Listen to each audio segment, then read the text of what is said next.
Well, it was always going to be the doom budget, wasn't it? Because Keir Starmer had given this address a few weeks ago, the as I called it, things can only get worse speech. I mean, quite what he thinks he's doing to business confidence, I don't know. I have to say, I spoke in the debate, and I said politically clever but economically illiterate. And I did ask who was doing the sums. Was it Diane Abbott? And some of the Labour backbenchers got a bit upset about that. It doesn't add up. It doesn't add up. And here's the big point, the really, really big point. And no one makes this point, and the Conservatives can't either, because during their time in office, our national debt went from roughly $1 trillion to $2.7 trillion. Our interest repayments every year are over $80 billion on the debt we're building up. And if you look at the Reeves projections, even on her budget estimates, we're going to go on borrowing 70, 80 billion a year over the course of the next few years. We are getting poorer and poorer. But here's the big one. If you measure gross domestic product per capita, what are we kind of ourselves generating and worth individually? It's fallen almost every single quarter for the last 2 years. We are getting poorer. We are getting poorer. The correlation is very interesting. The faster the population rises through mass unskilled immigration, the poorer the whole community gets. Nigel Farage did not hold back, calling out Labour's latest budget as economically illiterate and a one-way ticket to financial ruin. According to Nigel, the Labour Party's vision is a disaster waiting to unfold, with skyrocketing national debt, soaring interest repayments, and a bleak outlook of endless borrowing. With GDP per capita dropping every quarter and immigration policies making things worse, he warns that the UK is getting poorer, and Labour's decisions will only dig the hole deeper. Now get ready, because what you're about to hear next from Nigel will shock you and make you realize just how clueless Labour really is. I think what we hadn't perhaps realised is just how ideological Reeves and Starmer are. These guys are way to the left of how they portrayed themselves at the general election. And you've only got to look at the portraits in number 10 and 11 that they've taken down and put up to realise this. So Nigel Lawson's portrait's gone to be replaced by a woman who was a founder member of the Communist Party of Great Britain. That's up in Rachel Reeves' office. I am not joking. So tax and spend, a 40 billion increase in taxes, but it won't be. No, be less. Oh, right. She's anticipated that, if you get rid of the tax perks for non-doms, you'll make more money. I'm not so sure you will. I mean, they're heading for Dubai every day. Yeah. And Monaco and elsewhere.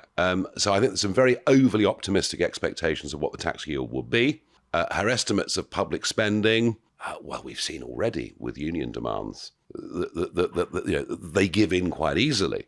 And by the way, there is no £22 billion black hole. Maybe about 9 billion, but not 22. No, actually, it's 2.7 trillion. That's our black hole. If we're being frank about it, that's our black hole. We can't go on like this. Or we're going to sink and sink. And if you look at our world rankings on tax competitiveness, on productivity, we are slowly but surely going down and down and down. We're sort of becoming like France and Germany. We are falling behind. Yeah. So I would say the budget's dismal. And even on her projections, she's got growth at 1.5% by the end of the 5 years of a Labour term. 1.5%. If you add in the population increase, it's zero. And here's the real truth. If we weren't borrowing money every year to add to the budget deficit, we would have had no growth for years and years and years.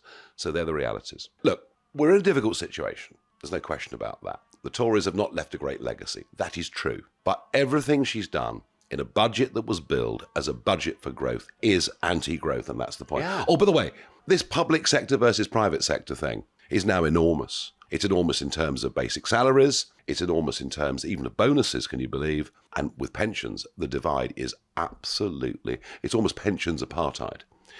So basically, if you're in private business or if you're a pensioner, as far as Labour's concerned, you just go and do one. They have decided that those people won't vote for them, and they're going for those living on benefits. They're going for those working in the public sector. It's actually, if you think about it, quite divisive. There is a complete lack of comprehension. And what I did learn in Brussels, and I'm seeing it in London too, is the business voices that speak to politicians are the big businesses. It's the big businesses. The big corporations. Yeah, they're the ones that take you out for dinner. They're the ones that take you to Wentworth to play golf. And they're the ones that fund your political campaigns. They're the ones that fund your campaigns. Yeah. They're the ones that take you to watch the FA Cup final.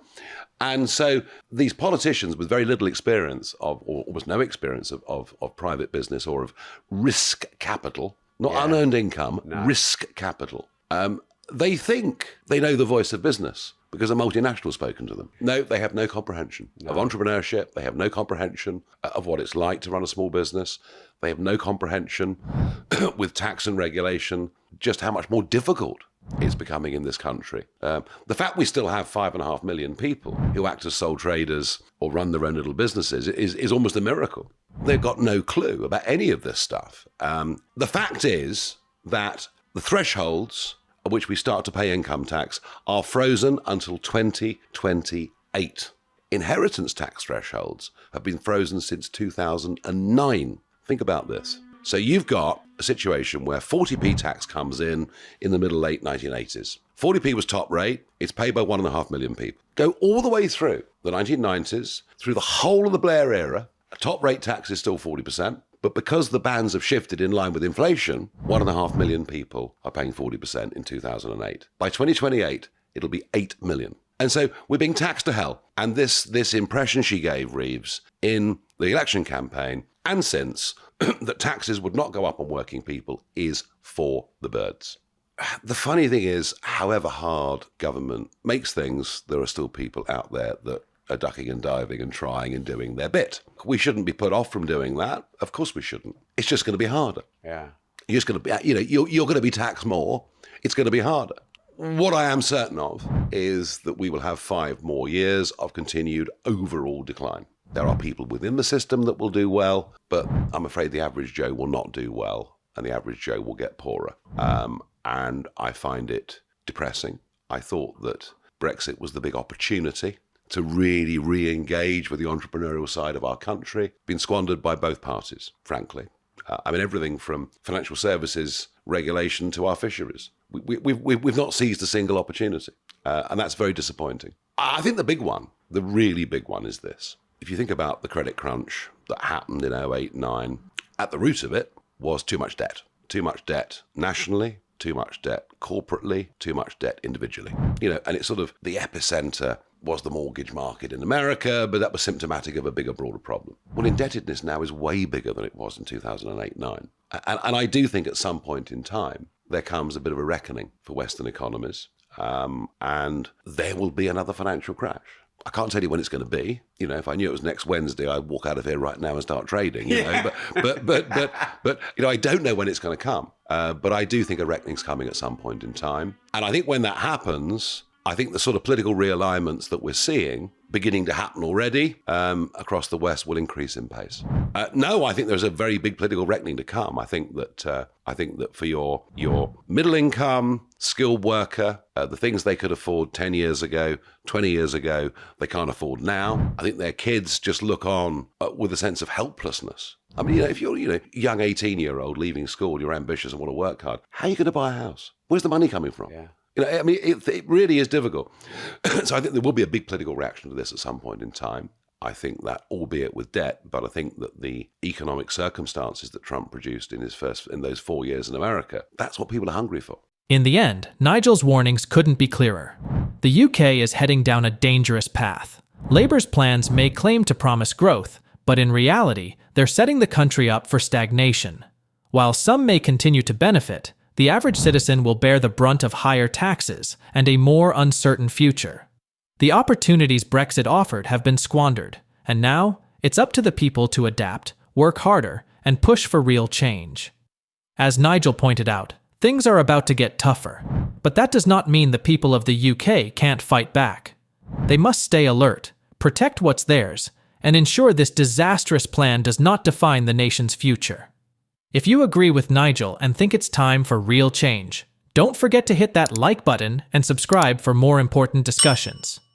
Leave a comment below with your thoughts. Do you think Labour will lead the UK into economic ruin, or is there hope for a recovery? Let us know. Thanks for watching, and we'll see you in the next video.